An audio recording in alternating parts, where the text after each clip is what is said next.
Menene a tsakanin Abubakar Gwarzo da shahararren mawaƙin Hausan nan NURA INUWA? Mutane da dama na matuƙar mamakin wacce irin alaƙa ce ke tsakanin Abubakar Gwarzo da kuma NURA INUWA. Wasu suna ganin cikakkiyar soyayya ce da NURA INUWA yake yi wa Abubakar Gwarzo. Wasu kuma a gefe na ganin NURA INUWA yana nuna haka ne domin abubuwan da Abubakar Gwarzo yake yi wa NURA INUWA na alkhairi.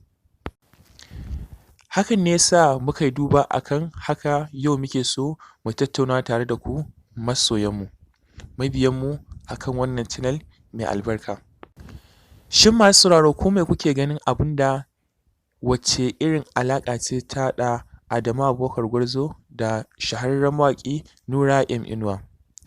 Mutane muna so ku ba mu amsa a kan wannan YouTube ɗin da kai abin da kake ganin abin da yake tsakanin NURA INUWA da Abubakar Gwarzo. A ƙarƙashin wannan bidiyon za ku yi mana comment da ra'ayinku. Da yardar Allah bayan kun gama faɗa mana komai da komai da amsoshinku, za ku ji cikakkiyar amsar me tsakanin NURA INUWA da kuma Abubakar Gwarzo. Amma kuma kafin lokacin muna so mu fara jin ra'ayoyinku domin me muna so mu wasa ƙwaƙwalwa a kan wannan batun. Daga baya a bidiyo ta biyu a kan wannan channel ɗin insha Allahu za mu faɗa muku menene ke tsakanin NURA INUWA da kuma Abubakar Gwarzo da kuka ji yana ta waƙe shi ya mai waƙoƙi kala-kala wanda suke da yawa sosai. Sauti daga Rikin Abdallah Lokaci.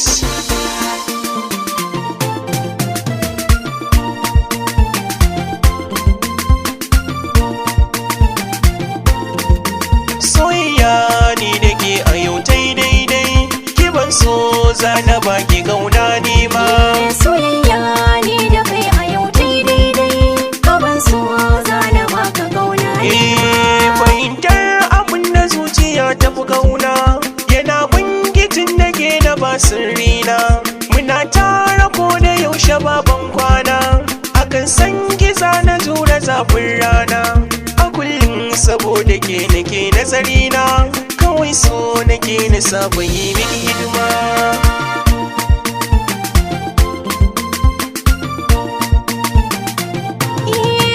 Masoyi na gaskiya da kai zan fari, dukan inda zani sai da kai ne nazari, kulawar ka ce ta sani ba na garari, hakan ne yasa a zuci kai ne marari, da kai zani rayu na fada tun farko, idan gani ga ka babu tun shan fama.